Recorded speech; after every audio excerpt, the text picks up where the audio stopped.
Welcome to the South Florida Saltwater Fishing Report. I'm Heath, and it's time to get into the bite. All right, folks, welcome to the weekly live stream show, the one-stop shop for everything local about your saltwater fishing in this area. We're going to go over what's biting, who's catching it, where they're catching it. We're also going to cover the future marine forecast, the moon phase, and the tide charts. Before we get into this stuff, if you want to learn more about fishing, grow as an angler, just see some great and exciting offshore fishing adventures, you can start by hitting the subscribe button and joining the South Florida Saltwater Fishing family. All right, folks, that being said, let's get right into this. We've had a very eventful week. Lots of fish caught, tons of fish caught, some news going on, and just a boatload of information. So we're going to start out first with the news. The news is that NOAA has announced 2 short seasons for a couple of fish. The first one is going to be Gag Grouper. So let's see here. We're going to go right to it. Here we go. Gag Grouper. Let me enlarge this a little bit so you can see it. They are announcing that the Gag Grouper season opens on May 1st and it will end on June 15th. So that gives everybody a month and a half to fish for Gag Grouper. Now, one thing, when NOAA does a closure, you got to understand it's federal waters. So that's more than 3 nautical miles out. So what that means is gags are usually caught in over the reef and around 200 feet of water. So we're fairly safe with those being in state waters still.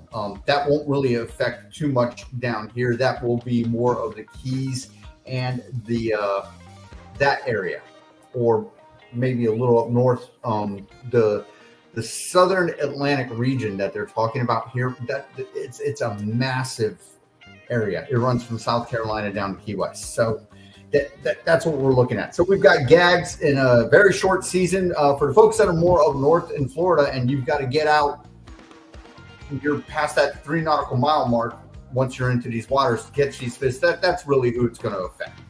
All right, so we will go to the next one, which is blue line tilefish. All the people who like to do their deep dropping, this one is going to probably, rub you the wrong way, but that's quite all right. We'll find a way to work around it. Again, remember, NOAA is federal waters. Blue line tilefish in some areas here off South Florida do hang out in state waters. We get 500 feet, a little bit around that area where the blue lines are within 3 nautical miles. So that being said, let's look at this. The season opens May 1st, something everybody's looking forward to, and it closes on July 19th.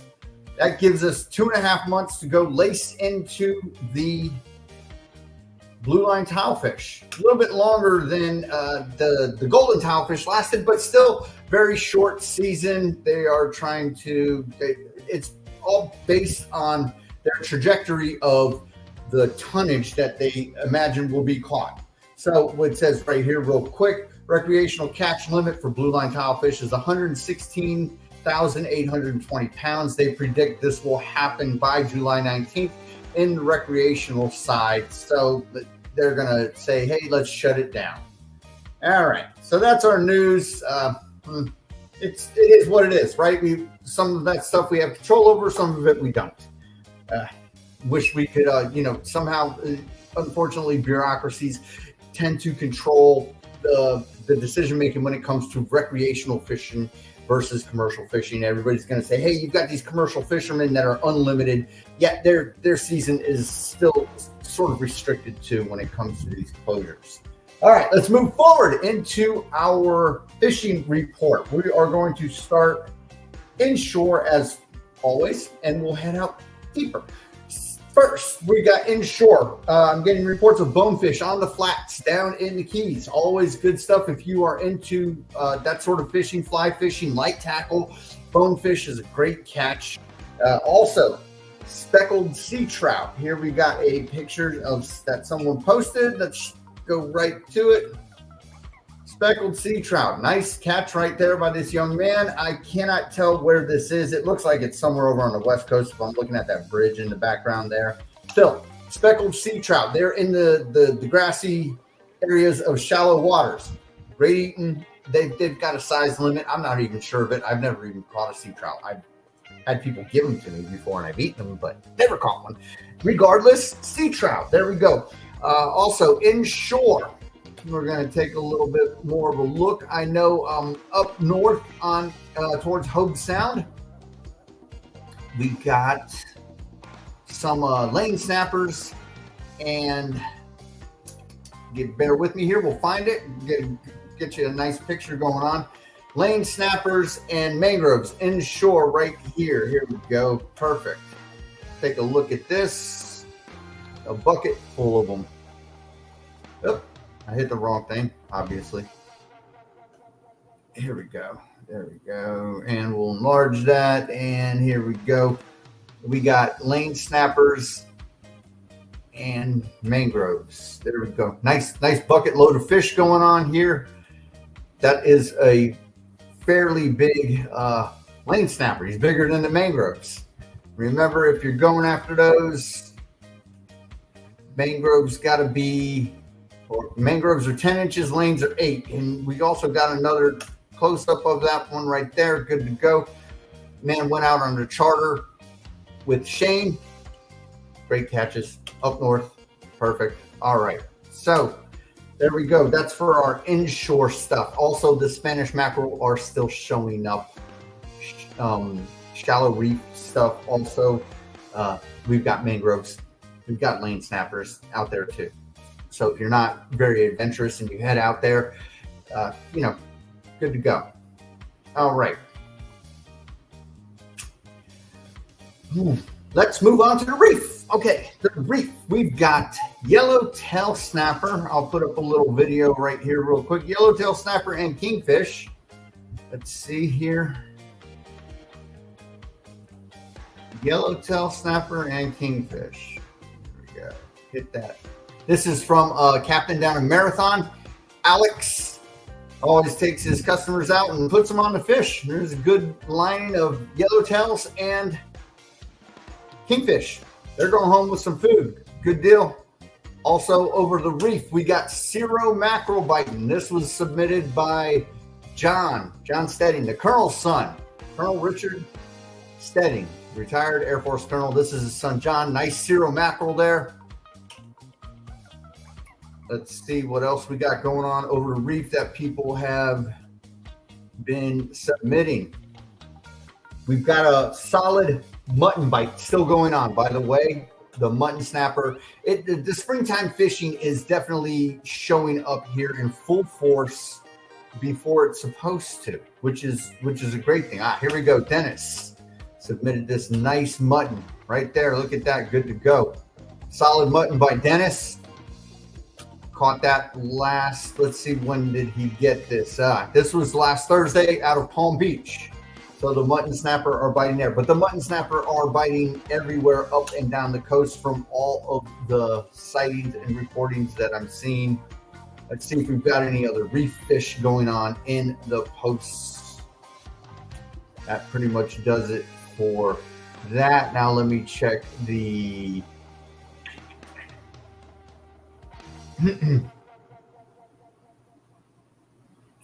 We've got a drift boat. So let me show you what happens over the when you're out on a drift boat here, which is really good. It's a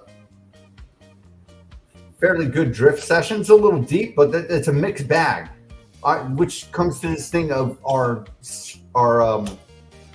springtime fishing showing up early. This is the Fish City Pride out of Pompano Beach. Look at this. Vermilions, mahi. They got a amberjack. There's mangroves.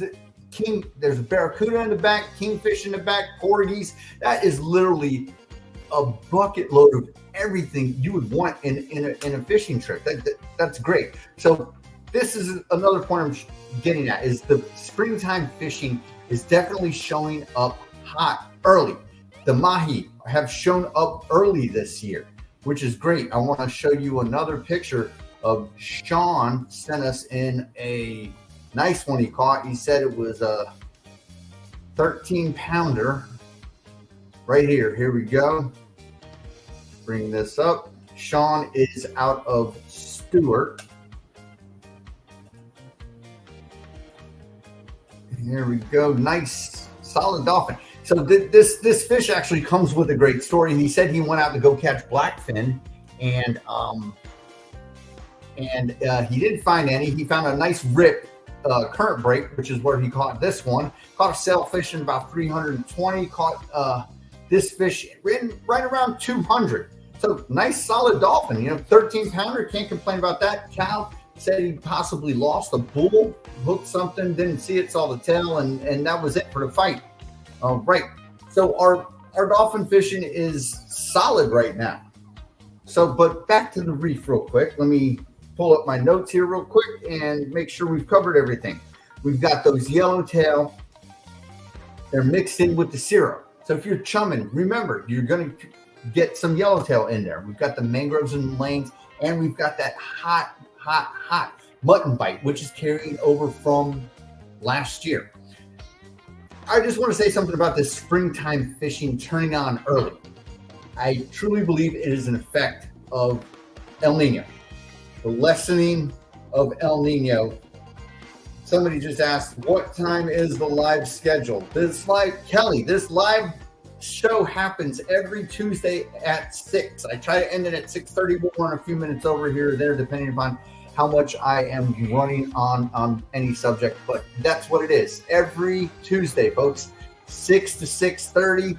If I go over, it is what it is. But the fishing report stays on the YouTube channel. So if you want to go and backtrack it, you just go to my live streams and you can backtrack it and you can see everyone for past weeks, see what's changing in the fisheries, or it'll let you go and find out what's biting, last week versus this week, and so on. They don't go on. They're going to be available for as long as the channel's up. You can just go and click on any of them. All right. So that is our reef. Again, the mutton snapper bite. Back to what I was saying. The change in El Nino is happening. Now, what they are projecting it to do is to reverse itself straight into La Nina. La Nina lasts for years, whereas El Nino lasts anywhere from 6 months to a year. La Nina is the cooling. It's the reverse of El Nino. El Nino is the heating up of the Pacific Ocean, which affects everything throughout the world. La Nina is the cooling of the Pacific Ocean, where the trade winds sort of push the warmer water more towards the coast of Asia and Australia, and the upwelling, the colder water that's brought up from the currents, takes over the Pacific Ocean in mass amounts. Now, this also affects our worldwide atmosphere and ocean. It will cool the ocean. It will make the atmosphere more unsettled. And the bad thing about La Nina is we get more Atlantic hurricanes. So that being said, that's probably what we're looking at forming. All right, now we're going to hit up trolling. Like we said, I just showed you some great pictures. The dolphin are showing up in full force. Not dolphin flipper mahi, if we are being really specific about it, even though they are technically called dolphin fish. Here we go. We've got another nice bucket full of mahi going on here. Let me show you. Perfect. Look at that. Can't complain about that. Plenty of ice.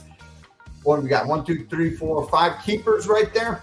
Good to go. That is sent in by, who sent that in? That was sent in by Ryan Walski. Nice job right there. So again, guys, you see me flipping through here. I make a weekly post. If you've got any fish you want to submit, put them on here and we will try to get them up and show everybody what's going on. Trolling also. The blackfin. Like I said, the blackfin have been showing up in mass numbers. Big ones too. Not just the little footballs like here. This is Mike out of St. Lucie. He's got a nice mixed bag. Look at these. You've got some solid 8 to 10 pounders up here, and they go down. He's got some snapper, looks like mangroves, lanes, and a kingfish in the back. Looks like he did a pecking order of food, which he likes to send up here. Very nice, Mike. And so I want to show you also from Mike, he made another post where he got, just to give you a little bit of intel on how he caught it. Here we go. There it is. Blackfin tuna on the Nomad, the pink Nomad. This looks like the possibly a 200 or 220 Nomad deep diver. So if you're looking at what they're biting, there's a little inside intel for you right there. Very good. And now we'll go back to the posts here, and we'll see if we've got any other stuff. Oh, I know I've got some other stuff. Let me shut that down right there. So we're looking great all around. We've got the trolling is looking solid. Dolphin, wahoo are a solid bite. Like they haven't been, they've been consistent and solid for well over almost 9 months now. Here we go. We've got the Bolo out of Deerfield Beach, Pompano, Deerfield, whatever you want to call it. They are here. Look at that. Dolphin and a wahoo. Great catch. People having good times right there. Let's see what else we got on the troll. Oh, this is another trip from the Bolo. This shows you how great this springtime fishing over the deep reef is. This is all deep reef fishing. This is not going out very far. The charter boats don't head off 15 miles outside. Here we go. Perfect. Look at this. 2 wahoos, bonita, blackfin, barracuda, and a mahi. That is an exemplary trip on a charter boat. Can't complain about that. What else do we got going on here? So that's our trolling. Oh, I got another one from here. Matt took a picture, sent one in. Again, blackfin. So this is your typical blackfin that you're going to get trolling over the deep reef. That is what you call a little football. Nice 4 or 5 pounder, making some sashimi if you like the raw tuna stuff. All right. Let's see. So again, our trolling is on fire right now. We've got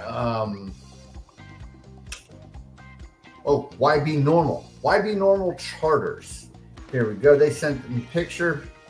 Good to go. We've got this nice pool of dolphin and blackfin tuna right there. Good going. Great charter for these folks. Here we go. Same thing. There's those tuna right there. So that's just showing you that the tuna looks smaller when they're laying on the deck at people's feet and versus when they're upright holding it. All righty. And that is about it for that stuff. So we'll shut down that screen right there. So we're on a real roll here with our trolling. So let me see right here. Oh, we got another one, another wahoo out of Jupiter. Bring this up right here. This is by Richie Van. Sent this nice shot in. Bang. Perfect. Nice little wahoo right there. Solid, double digit one. Good to go. Great eating. Good fun. Great fighting too at that. All right. And let's blast right through this. See if we can. Here we go. Another set. Here we go. Solid offshore deep reef showing that the false albacore. We got 3 false albacore and a kingfish right here. Perfect. So there you go. A bunch of bait and some dinner. Can't complain about that. That one was sent in by Howard Bladen. Thank you for the submission. And that looks, oh, here we go. Look at this nice wahoo right here from Sebastian. Perfect. Another nice wahoo. So again, like I said, the wahoo bite is hot. The dolphin bite is hot. The tuna bite is hot. Everything is firing up, man. That is great. Let me tell you where that last wahoo was caught. Caught out. Said he had some barracudas. This was caught out of Miami. Man, it's always tough fishing out of Miami, especially if you're heading out of Haulover or Black Point Marina. But hey, man, congratulations on getting out there, getting into that bite, bringing home a solid fish. Also, Dennis out of Boynton this past Sunday caught another wahoo in the bucket. Look at that, man. He's on fire. He got the mutton. He got the wahoo. He's great. Dennis also has a YouTube channel, so you can if you're on the Facebook page, you can look it up and figure it out and go and check him out. All right. Now let's talk a little bit about our deep dropping. Like we saw in the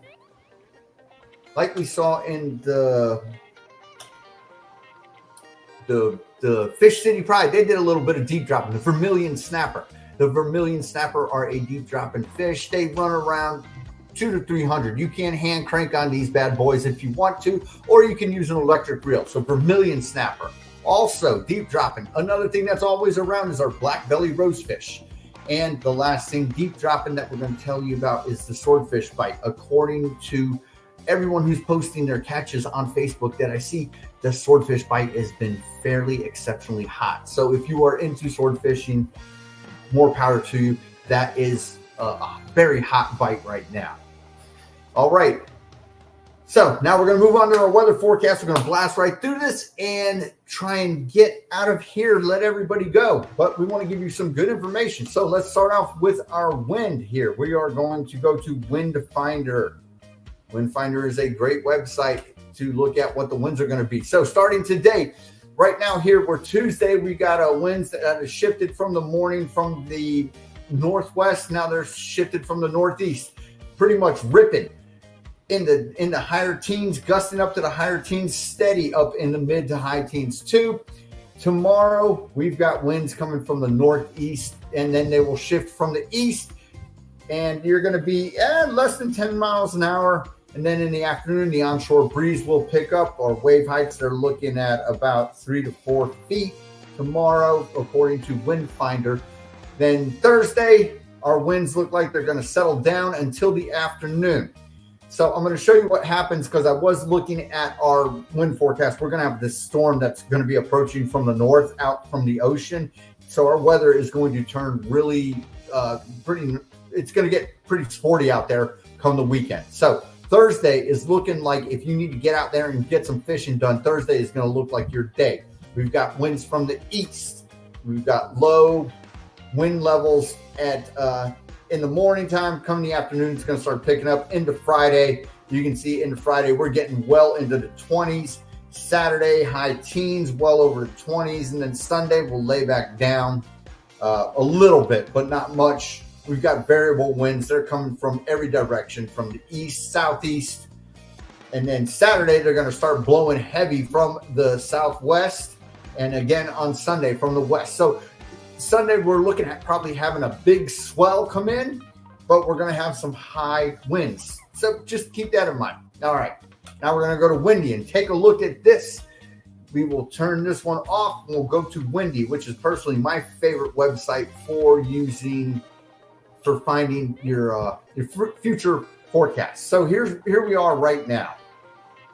We got these winds coming from the northeast, and they are in the teens. The green is in the teens. The more blue over here, down around Marco Island, Naples, they got winds blowing into 5 miles an hour or so, but that's because it's coming over the mainland. Up here, Boynton, Palm Beach, all the way up north, Vero, Sebastian, you're in the teens. We're going to take a look now. Let's look and see what happens tomorrow. Tomorrow, like I said, we're going to lay down a little bit. As you can see here on the East Coast, it'll lay down to about somewhere in between 5 and 10 miles an hour. Over here on the West Coast, right against the islands, down in Chokoloskee, you got a little bit of that breeze picking up, but it's from the west, or it's from the east, so blowing to the west.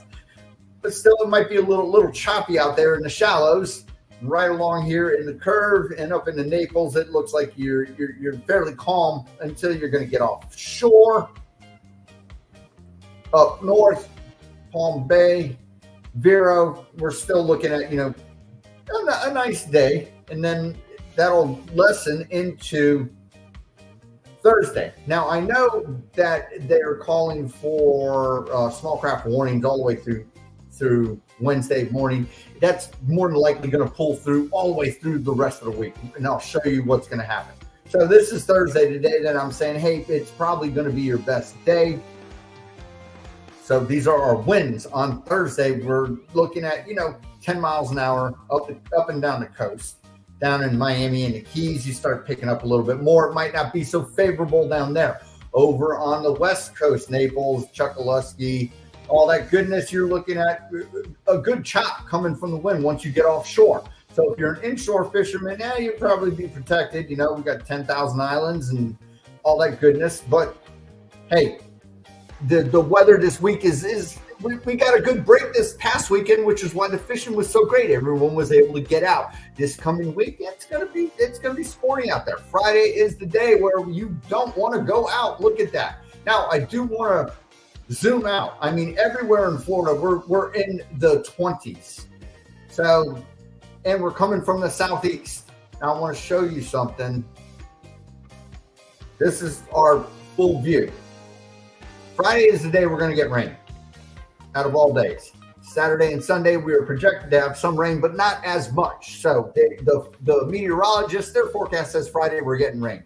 Okay, regardless, we've got ripping winds over on the west coast, upwards of 30s, up north, Port St. Lucie, Vero Beach in the 30s, down Miami. It's going to be nasty. Let's see what happens with Saturday. Saturday, our winds shift to the west, like we said, so we will more than likely be looking at a swell starting to form. But I want to show you this. Look right up here. We are forming what looks to be some sort of tropical weather, some sort of circulation right here. And then on Sunday, the same thing. We've got right here. Here it is. Let's see if we can go back to Saturday and see where it is. So up in South Carolina, it starts to form, and then Sunday, there it is right there, that tropical disturbance that you see, that circulation right there. And that will pull more into Monday, and it pulls down south of the Carolinas, heading towards Bermuda. Still several hundred miles offshore, but it does affect what happens over here on our coast. So again, Saturday, winds from the west, strong winds from the west. So if you are on the west coast, Marco Island, Naples, everything, you're going to be taking a pounding down in the Keys. They're going to be getting bamboozled all the way down, all the way up and down the coast. Again, a strong west wind isn't so bad. It brings in the swell, but you got to have, the adventurous mindset and the boat probably to handle it. Sunday, same thing. West wind starts swinging down from that storm that I showed you that was up in the up towards New England, coming down south. And Monday, same thing. Wind shifts back from the northeast, and we're in the high teens. So let's look at our waves. Waves are always important. Let's go back to today. Here we are today. We've got waves coming from the northeast down over on the west coast. You're real light. Up on the east coast, everything, 3 to 4 feet, a little bumpy out there. I showed you the colonel, I mentioned him earlier. He showed me what it looked like out there yesterday, which was Monday. It looked fairly sporty out there. So, if you're going out there and you get seasick, make sure you take your Dramamine. All right, here we go. Wednesday, same stuff, 3 to 4 feet, west coast, 1 to 2 maybe. Little chop, nothing much going on there. Thursday, we're starting to pick, and we let down. Like I said Thursday was the day if you want to get out. Even though we're going to have, winds in the teens, you've got this swell starting to build. So there we go. 2 to 3, maybe a little bit more, maybe a little chop going on if you're looking at getting out there. Friday is the day they're having rain. Let me show you if I go to rain on Friday. Look at that. There we go. Like I said, rain coming Friday. Even though we've got this easterly wind, we're going to have this rain is going to come. Watch, it'll come over the state. So we've got rainstorms being pushed by upper level winds. But let's go back to our waves. So our waves Friday, we're looking, it's starting to pick up. When you start seeing these darker purples and stuff, you've got 4 or 5 foot waves down in the Keys. Lower Keys is going to look bad. Inland for the west coast, lower west coast, Chokoloskee, 10,000 islands, you're looking okay if you're doing that inshore fishing. But like I said, we're going to have rain. So, if you're getting out there and you get in there, you just got to consider that that's probably not the day to go out. Rain is coming. So if you're going to get out Friday, I would say do it. This is Friday morning, 1 a.m. Here's 9 a.m. Friday. The storm is coming. And then there we are, Friday afternoon. So it's covering basically the Florida Straits and everywhere down to Cuba. All right. Now let's get back to our waves. Let's look at what our waves are going to do Saturday. Saturday, the same thing, up and down the coast. These are what you call hazardous conditions. Like I said, that small craft warning, they're calling for it today through Wednesday. No, it's going to hang on. Maybe Thursday it won't be there, but Saturday, Sunday, we're looking at, these are treacherous conditions. Venturing out this weekend might be a call. But here, if we take a look at this, let's zoom in. Sunday, we've got waves that are pushing offshore. So that is always a different scenario. It might be doable. Saturday, our waves are heading from the south. All right. And over here, they're getting pounded. The West Coast is getting pounded Saturday and Sunday. So inshore, you're looking at a ton of chop. Now let's go back here. Let's look at our rain real quick. Tomorrow looking fairly dry. Thursday, still dry, even though they are, like I said, Thursday, we're looking at the best day to head out. Friday, that day, that rain's coming. Friday, there we are, Friday afternoon. Saturday morning, the storm is heading away. Not so much of a chance of rain, according to the meteorologist, but if we're looking here, it's still looking like a chance of showers offshore. In the afternoon, showers lessening. Sunday, less of a chance for rain. Same thing, it's dissipating, even though we've got that storm coming. And then Monday, we're looking at nothing. We've got that, remember I told you there's that area out here off of, that storm will be here around Monday. So the dirty side of it, where all the rain is out over the Atlantic. The windy side of it is more in here, which is why we are going to be getting so much wind from it come those days. All right, let's shut that down real quick. Now we're going to go to NOAA, see what NOAA says. I know everybody loves NOAA. They're everyone's favorite people, especially since they shut down our fisheries. All right, NOAA marine forecast real quick. Like I said, there's that small craft warning I was talking about. Small craft warning. Seas 3 to 5. So yesterday, the gentleman, the colonel, he gave me just a live shot of what he filmed, and he showed it. It was pretty bumpy out there. So and he's got a 25-foot boat. Wednesday, northeast winds 5 to 10, seas 3 to 4. So this is pretty much getting together with what Wendy is saying. Thursday, east winds 10 to 15, seas 2 to 3 feet.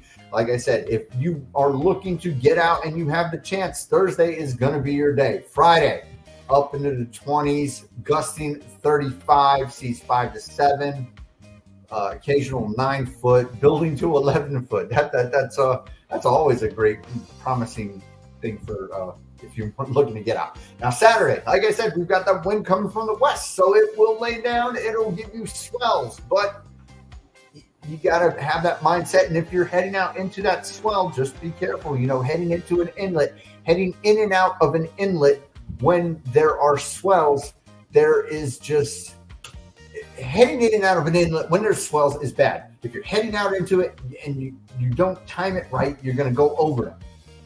Don't try and turn around mid when the waves are coming in succession. Waves usually come in sets of 7. So if you are on wave number 6, definitely don't turn around. It's going to submarine your boat, flip it on its side, and it's going to be a bad day. All righty.